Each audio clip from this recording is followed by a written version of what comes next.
أعوذ بالله من الشيطان الرجيم بسم الله الرحمن الرحيم يا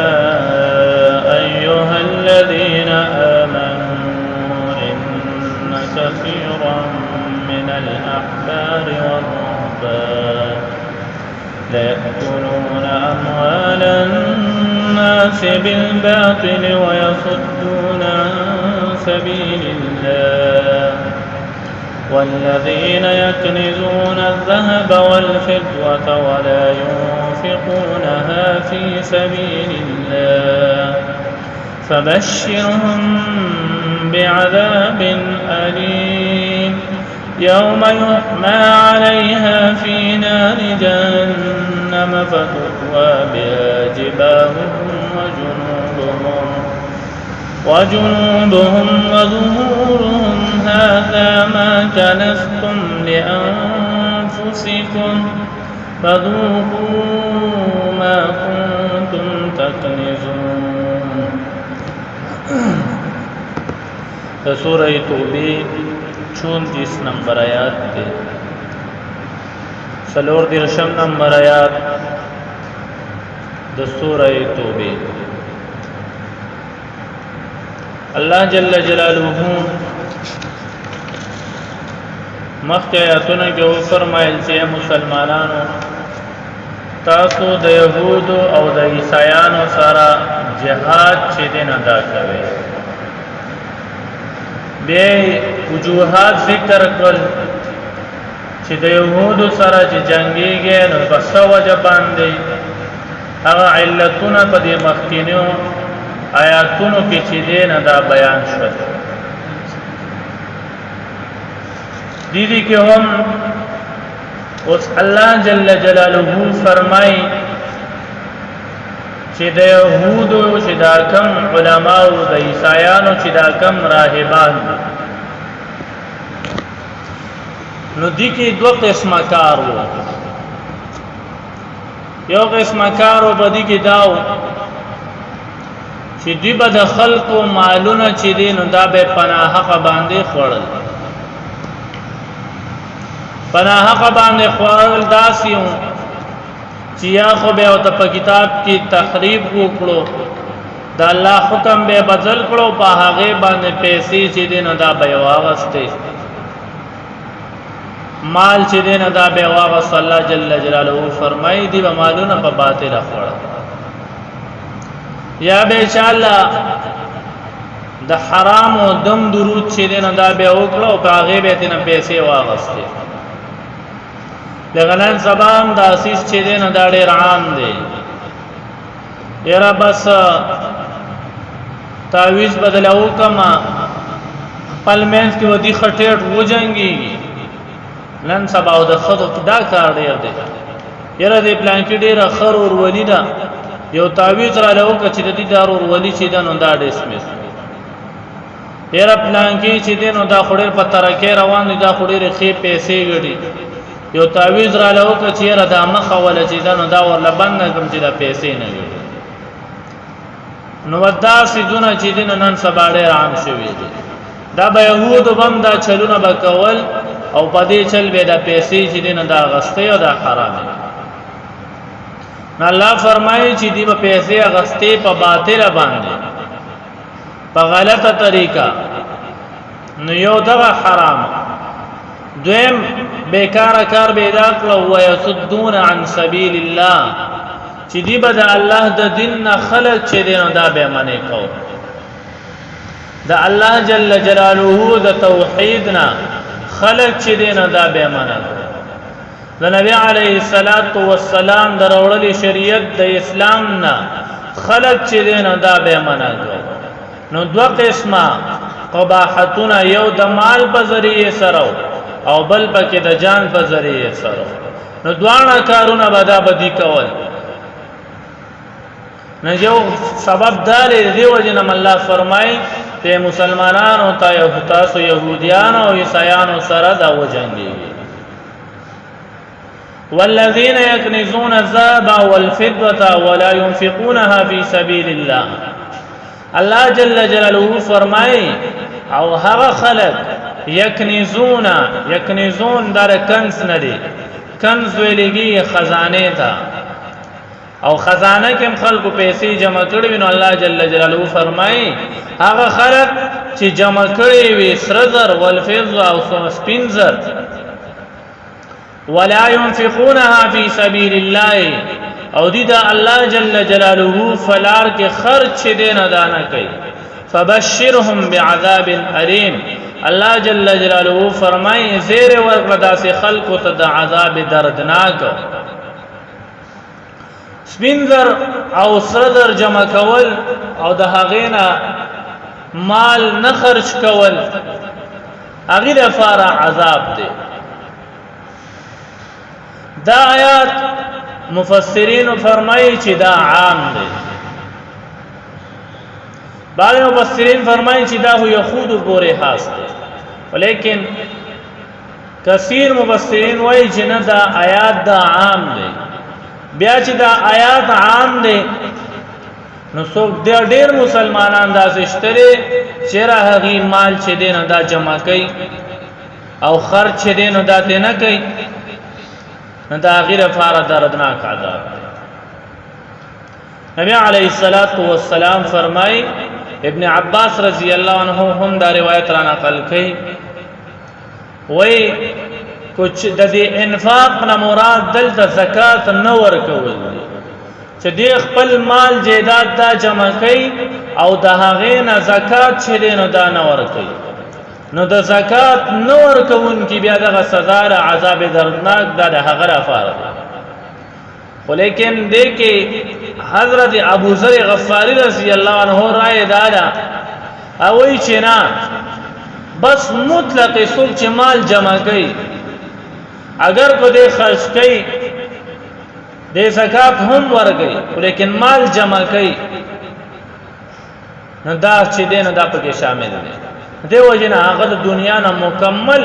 رغبت چې دې نه دا اختیار کړو، مکمل د دنیا نه اراس کړو. نو دغه خلق لپاره الله جل جلاله فرمایي عذاب دردناک چې څوک د الله جل جلاله فلار کې مال جایداد چې نه دانه خرج کوي وسره یوم هغه ورځ یحما علیها چې ور چې دینه دا به ګرم شي پدی باندې فی نار جهنم پور د جهنم کې. بعد مفسرین فرمایي چې د مال تبا داسې شکل چې دینه دا بوته ورکړي داسې د تختو مختو په شکل کې بوي او دا به تک سری شي او دل چې دینه دل به داغونه ورکړي. یو داغ د مال په ذریعه سره چې ورکړي نه دا په تندي باندې ورکړي، دویم چې دینه دا په دې اړخونو باندې په ملا باندې په خېډه باندې او دریم چې دینه دا په دې ملا باندې چې دینه دا ورکړي. اندازې تکالیف چې دینه دا بدوی ته ملاوي. او اشرف علی تنویر رحم الله دا یو واقعه ذکر کړم دا دیو کس مبارکي چیرې هغه با یو 12 اشرفې چرته جمع کړې وي او د کور په یو ګټ د وجري په یو ګټ کې چې دین هغه به خخاوله سار چې راتلو باندې اول به غوش مارلې ابه کې خو دې ارسار وی دغه کار و چیرې د غسید به شمارل او بیا به وته او بیا به دغه پیسې چې دین دا به خخې کړو وګورئ نو یو ورځ په د سیلکان چې دینو دا پیس الکانو جوړې د چیرې دې خروزانه دا چلکی چې دا سدي چې دا چلونه چې وی کته روي کناستو غزیر او کناستو نه کې پیسې پرته هغه پیسې چې راواغستې نو دې کسانو په دې الکانو په ځان د خمر اداره وروته وکړه ناشنا خوراکونه پیراوړو او د کستم وای چې را تراشو تعالی مونږ نن روټه کړې ده یاره چې هغه خوراک کینو ته وای چې تا په کوم خوشاله کې تاسو نن داسې سپیشل روټه کړې ده ناشنا خوراکونه مو تیار کړی دي او ما ته مونږ پکې ویلې دي هغه وته چې یاره دا ستا په برکت سره دا ټول ستا برکات دي دی پوه نشي بس خوراک کوي لګیا دی یو منټ پر بیا تاسو کی چیرې دا خیر اخر سو وجه ده ایو ته یو ته چیرې هیڅ وجه نشته دا صرف ستا برکات دي ستا په برکت سره موږ دا خوراکونه چې دین دانن نه دالکان له خندام ورزین ایو په کیسته وخان چې وی خاندل نه دی پوهه چې واقعي چې جوړه دا زماغه برکت دی راغستې دي بس روټه په ځای باندې پرې خو دا منډه چې لال چې وګوري نو پیسې نه سړی ستپړې اوسې ومړشي چې مړشي علماء کرام را شروع وي نو وی چې دا پیسې چې دینه دا منحوسي دي دا سه منحوسي پیسې دي نه ځان وساته لہذا غونډه پیسې راولې د سره په قبر کې کېده نو هغه غونډه پیسې راواغسه او دا غسر هغه کفن د پاسه کې خو دی هغه ته په قبر کې خو دوی د شپې په کفن چور وړي دي وایي چې یاره بس مولیان بخپل کار کوي سو پیسې په قبرونو کې خخې تب زمونږ ډېرې په کار راشي مونږ ډېرې په کار راوړو نو یې دي چې دینه دا کفن چور په دا قبر راوکړي څنګه قبر راوکړي او دا پیسې چې کفن کې دنه نه خدایو پرې کفن کې د سلا څنګه وردنه نه کې او لاس وسره ولګي دا څه چریږي او وی اون عمر وی دو بیا په لاس کې داس یو شیز نیول شي د لاس ته به سکون ملاوي دوه داس یفسي لکه واو ردی ټیم کې دا به لاس کې نیول او چې د لاس ته به سکون ملاوي دوه وی نور چې کله به دا لرته نو د ورته چغي والیا کو بشرته د غسیس ختم شو نه بیا به ورته چغي والی خلق بوله بیا ذره او دا وله دا صرف معمولی دا غوته دا غسیس سره لګي دی چې تر مرګه پورې د بیا لاس چې دین دا بیا سوځي دو نو الله فرمایي چې څوک د الله فلال کې مال نه خرج کړي نه دې ته خوشخبری ورکړه د عذاب دردناک نه په دغه پیسو په ذریعه سره دینه به یو شکل جوړ شي د تختې چې په هغه باندې بدل تندې والی کی او د خېټه چې دنه دا بوالی کی او باندې مفسرین فرمایي چې دلته د درې سيزونه ذکر کړو چیرې د په تندې وای دغه په خېټه وای او دغه په ملا وای نو اصل وجه دا ده چې درې وجه د دیو جن د درې سيزونه ذکر کړو چې دا مال چې سړی ګټي ډیر زیات ګټي دې د پاره ګټي چې یاره په خلکو کې له اوچت شه مرتبه مې لګه سیوا شي نه پدې بنیاد باندې د مال د زیادت کوشش چره نه دا کوي نو د دیو جن الله جل جلاله د په تندې باندې سزا ورکړي چې په خلکو کې اخته بیا وایي چې د خېډې ذکر یو کړ چې راړه خونه به ولا ټکوري نو دیو جن چې د مال په ذریعه سره خلک ناشنا خسته خوراکونه چې دینه دا کوي نو هغه خوراکونه چې دینه دا خېټې ته ځي نو دیو جن دا خېټه چې دینه دا بوره وظهورهم او شاګانې بوله ټکوري نیملای دیو جن ذکر کړه چې دې په دې پیسو باندې خلې باز چې دینه دا واره چي نه دیو جن چې دې لاملا بمل ټکوري درې سيزونه دي یو تندې یو ملا یو خېټه او بعضی مفسرین فرمایي چې نه د مال ته چې دینه دته به یو مار شکل چې دینه دا بول کړی مار شکل وي او د چې کم اندام سره لګي نو د اندام به دینه خوري او د نبی علیه الصلاۃ والسلام حدیث مبارک هم دی چې د مار ته چې دی د مال ته دته به د مار شکل چې دینه دا بول کړی وکله چې دا سړی مړ شي نو دا مار چې دینه دا بو پسې شي دغه مال به وې دې بوتوي چې تاسو کې وې دا مار بوتوي چې دستا غمال مچ په دنیا کې به جمع کوله مولا غولم بدینا نو دا مار به ور پسې وي چې کم زه ته د خپل ورسې نه دا چې دینه دا قضې به نه خوري دا دومره خطرناک سیز دي چې څوک د الله جل جلاله په لار کې بیان نه خرج کوي او بل روایت کې د قرانګي بل امراض نه چې یو کس مړ شو د ځان وروسته د دنیا مال او جیدات چې دنه دا پرې خو دنیا پیسې جمع کړي وي او دای پرې خو دی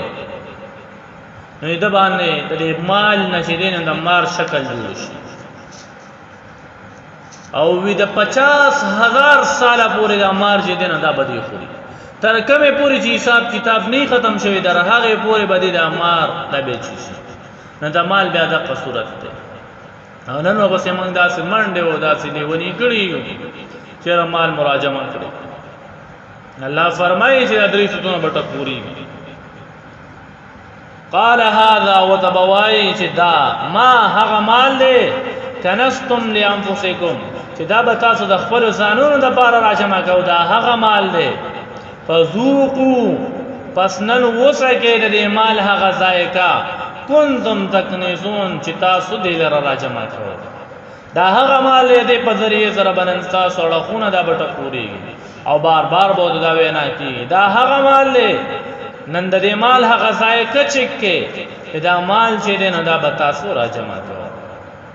نو دا درې خرابې دا دوه چي دي چې د دنیا د پاره خپل دین خرڅول د يهودو علماو چې دین ادا کړی کله چې دا درې خرابې وي علماي سو موجود وي دغه رنګه بادشاہ وخت دا چې د ظالم حکمران وي او دریم دغه مالدار خلک چې کله زکات نه ورکوي نه د الله عذابونه بم راځي او مسلمانان چې دین دا به مغلوبه کیږي الله دې امن